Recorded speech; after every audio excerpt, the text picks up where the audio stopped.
Delhi gets a bad rap from tourists, and honestly, it's easy to see why. But often these travelers are making one simple mistake. They stay in the wrong neighborhood. So this neighborhood is a cow neighborhood. There are some places like this. After traveling to every state in India and having some great times in Delhi, trust me, where you stay can make or break your trip. So when my dad and I came to India for the first time, I had to find a neighborhood that wouldn't make them want to hop on the next flight home. The best Indian trip ever. Best India trip. In this video, I'll show you exactly where we stayed, what we ate, and how we eased into Delhi without feeling too overwhelmed. I met her in a club down in Old Soho, where you drink champagne and it tastes like Coca-Cola. C-O-L-A. I went to the Airbnb. Yeah. I think it's gonna work. Okay, good. How many See what you guys think. 3 bathrooms. 4 bathrooms actually. Oh, that's even better. Yeah. This is what $34 a night looks like in one of Delhi's most upscale neighborhoods. 3 bedrooms, 4 bathrooms, 3 ACs, a giant living room, and Audrey Hepburn and Cary Grant on the wall to remind us why we're here. Yeah, check this out, right? I will cherish my visit here as long as I live. It was an old house, so we're not talking about super luxury, but there were marble floors and cool fixtures. But this also meant there was a leak in a hose in the kitchen and some interesting plumbing noises. However, it was the perfect landing pad for a first-time trip. We had space to plot our old Delhi tour in the living room. And then we could retreat to our own rooms when the jet lag hit or I had to work. But it's really good. Okay. It's sweet. And Sharon trying Caventer's milkshake for the first time. Here's our Airbnb in Hauz Khas, Delhi. I had planned to stay in Hauz Khas at the end of our trip too, so they could find souvenirs now and then buy them right before they left. And it was perfect for winding down after our once-in-a-lifetime family trip. This place was more modern, big TVs in every room, glass-walled showers, and a proper kitchen and washing machine. No desk though, I had to work from the living room table. However, the Wi-Fi was speedy. Actually, the Airbnbs weren't the highlight of our stay though. The location was ideal. No honking at night, no touts hassling us on the way home. We were just a quick rickshaw ride from Hauz Khas village and market, so I'll show you the restaurant, shops, and even a club playing some good music. It all started that first morning though, as we walked through Deer Park on our way to Hauz Khas village and the 13th century ruins.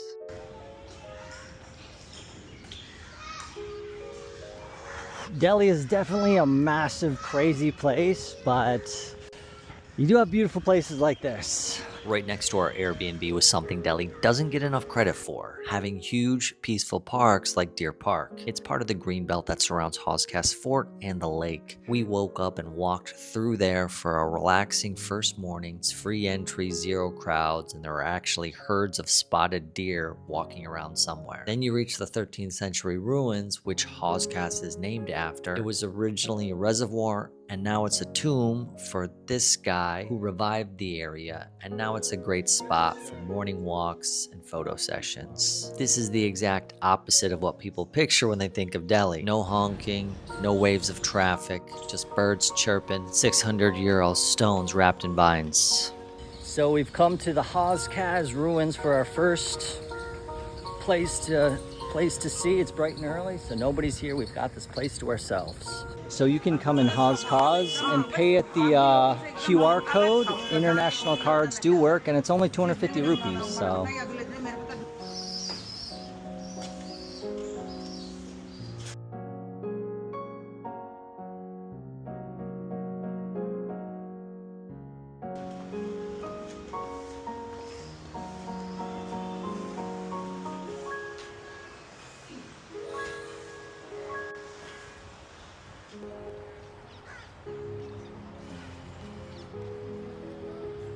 For centuries, this was just a village and people lived here. It wasn't until the 1960s and 70s when artists, architects, and urban planners began reclaiming it. They turned it into one of Delhi's first urban art districts with galleries, boutiques, cafes, and even nightlife. Everything was closed when we went, but the massive lizard-shaped gallery looks amazing, and the Delhi Art Gallery has a work from Rabindranath Tagore, whose poetry inspired 3 national anthems.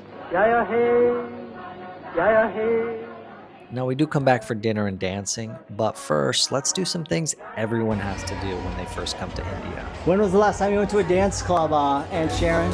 She walked up to me and she asked me to dance. I asked her her name and in a dark brown voice she said hello. First rickshaw ride. This guy's driving on the wrong side of the road. Starting at 50 rupees for 2 kilometers, these things run on a humble 7 horsepower engine similar to a riding lawnmower. However, they can top out at 40 to 50 kilometers per hour. But trust me, it feels way faster when you're inches from buses. Addresses also aren't really a thing here, so instead, give the driver the most well-known landmark nearby. Varanasi coffee walla? You know? Coffee place? I show you. Just 2 minutes this way. Hello, sir. 3 chai? Okay, so this is their first chai here. Let's have it right now. Yeah. And no, this isn't a chai tea latte, which makes no sense. This is the good stuff, boiled in milk, steeped with spices, and served in a clay cup that you throw away after like a soggy paper straw. Super, super good. The British brought it here in the 1900s, but Indians made it better. They added ginger, cardamom, cloves, cinnamon, black peppercorns. Boom, this is no ordinary drink, it's a ritual. दोस्त एक प्याले में चाय पियेंगे. Yo, it looks pretty good too. It does. However, my dad also has his rituals, and drinking tea isn't it. He's more of a Monster energy drink kind of guy. Dad with his favorite beverage. I get to tease him because he's my dad, but you guys can't, sorry. So these cups. Kalad is made from the soil, which has calcium. The alkaline from the clay can help digestion, and it has an earthy flavor. Okay, so this is their first chai here. Let's have it right now. Yeah. It's way too hot.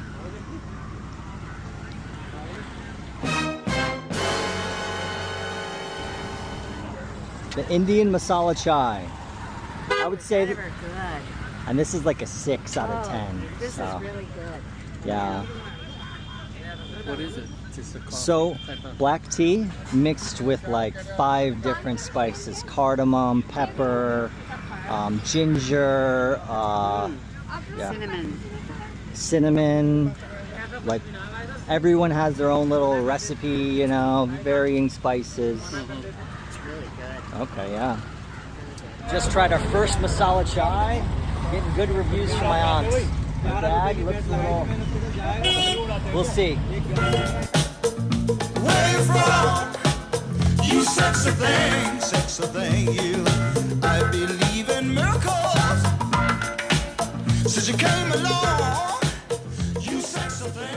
Now it's time to try some of the best food in the world. Yes, I'm talking about Indian street food. Don't believe the videos you're seeing online. I had avoided it for years because I was scared of getting sick, and honestly, it's one of my biggest regrets. Second only to riding with this guy in Ranchi in the middle of the night. So on their second day, we're trying street food. Well, I mean, technically we went to Haldiram's because, look, I'm not risking Delhi Belly before we even see the Taj Mahal. So I got a bunch of dishes, and he went straight for the aloo paratha. Aloo paratha. For a bit of history, aloo means potato, paratha means flatbread. This one's from the wheat fields of Punjab, where it's been a farmhouse favorite for centuries. In fact, there's such a big deal that in the 1979 comedy, there's a scene where the hero is force-fed endless parathas. Because in Punjab, and actually all India, feeding you is their love language. You have a big glass of water nearby? I remember trying them at Delhi's Parantha Wali Gali on my street food tour in 2022. Gali parantha wali. You can see the peppers and vegetables inside of it. Savory. It's crispy too. And shared the same seats as some famous politicians. And also fell in love. So good. As I went to every Indian state, this was a staple I'd have for breakfast when I was in a new place and I wasn't sure where to go. All right, so before we go, we have a little aloo paratha, a local spot. Looks decent enough. See what you think. Now, avoid it if you're on a diet, but with the combo of the spicy pickle, the cool yogurt, and the potato flatbread, it's a great way to start the day. He's got the pickle. He's going big. That's a big piece of pickle. Nothing stops this guy. Hey, if it's good enough for a Punjabi farmer, it's good enough for me. With a little dip. Oh yeah, he likes the, I don't even know what that is called. That's a positive review. We're trying Indian street foods for the first time. We have a masala dosa, aloo paratha, chol bhatori, and paneer kulcha. My favorite was the paneer kulcha, soft buttery flatbread stuffed with spiced cottage cheese. Instantly taking me back to Amritsar. And I was happy to share a masala dosa with them because of my years in Tamil Nadu. That crispy golden shell, the tangy sambar, the coconut chutney. My aunt liked the chola bhatori, fluffy, deep-fried bread with spiced chickpeas, and washed it down like a pro with a sweet lassi. My dad, well... Very good. Pops is trying chola bhatori for the first time. Where did you come from, baby? How did you know I needed you? We're touring our first Indian grocery store. It's a nice one too. This is like the Whole Foods of grocery stores. Wow. Hello. Do you sell wine? We don't keep alcohol. Okay. Where's the closest wine shop?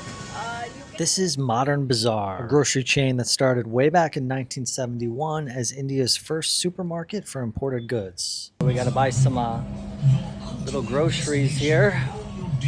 Whenever I travel, I don't bring shampoo and stuff, so... If you're just visiting India, it's a good place to find familiar brands or snacks from home. But if you want the real experience or better deals, head to a local shop instead. Oh, okay. How did you know I needed you so badly? Even in the nice neighborhoods, though, keep an eye on the maximum retail price printed on every good. This guy had tried to charge us over $60 for these 3 budget-friendly bottles of wine, and I simply pointed to the price on the side and said, we'll pay this. This includes all taxes. It should be the final price. Now, in some tourist areas, they do mark it a little bit higher and you're not going to get around it, but always aim to pay no more than the MRP. And in a lot of places, you'll pay even less. And speaking of money, if you don't have an ATM card, you'll need to exchange cash. We found a solid spot called 4X on Wheels nearby. They will come to you, but we walked there and the rate was way better than the airport. We sold $1 for 85 rupees, but at the airport, my aunt paid 91 rupees per dollar. So even though the airport rate looks better, it's actually worse. That sneaky spread is how they get you. Tribute? Oh yeah.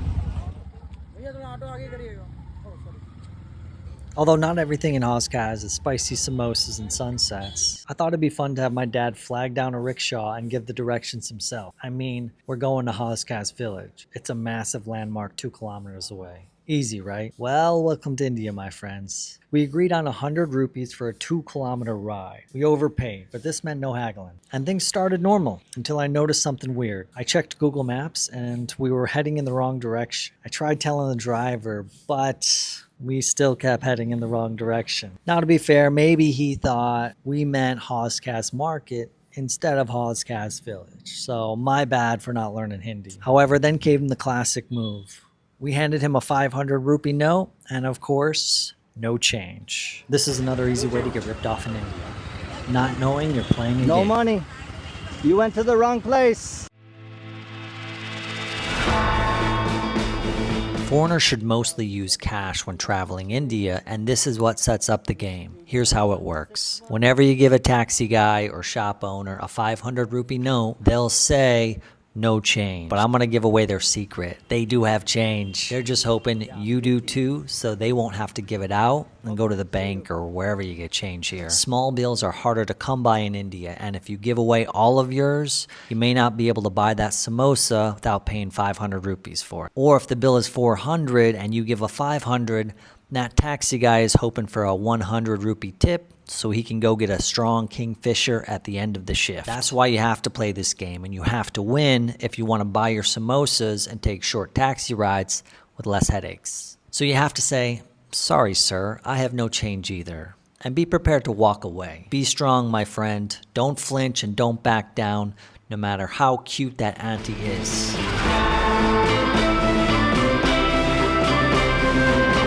Although there's another twist. If you do get that hard-earned change, you have to check Rip notes are the currency version of hot potatoes. No one wants to keep. So a very nice shop owner who may invite you back to their home to meet their family will also try to sneak you ripped bills you won't be able to use. However, there's a hard and fast rule to protect you.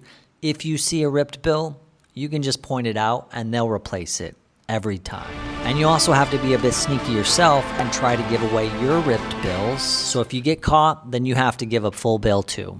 So what do? When I'm on a long trip around India, I become like Scrooge McDuck. I hoard change, I guard it, I lie, sorry sir, no change, and I collect 10s, 20s, 50s, and 100s like rare Pokemon. And you should too. No.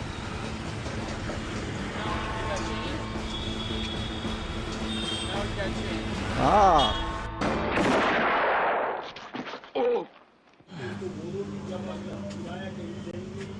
When I was watching those 1,000 movies to see before you die, some of them were Indian. I'm like, wow, these are pretty good. Now at night, Hauz Khas village has a totally different vibe.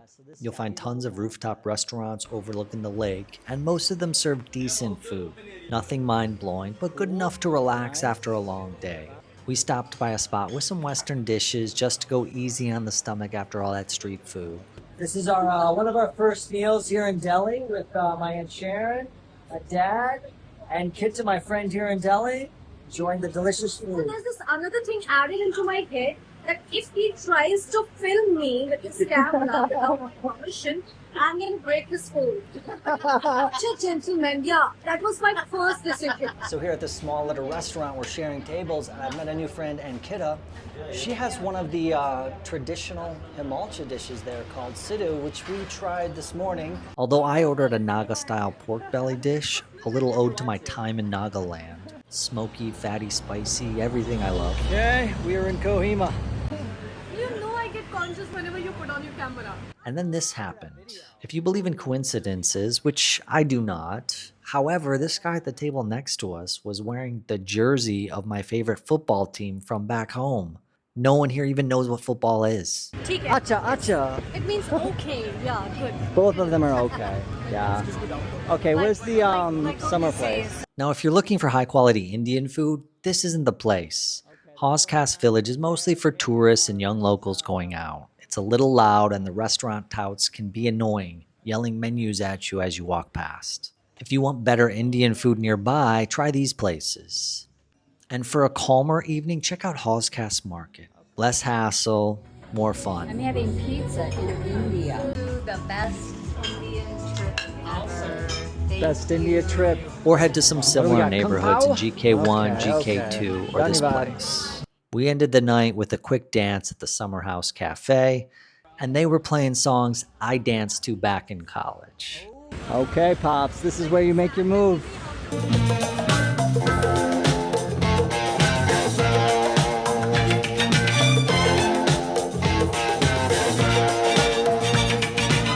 Where did you come from, angel?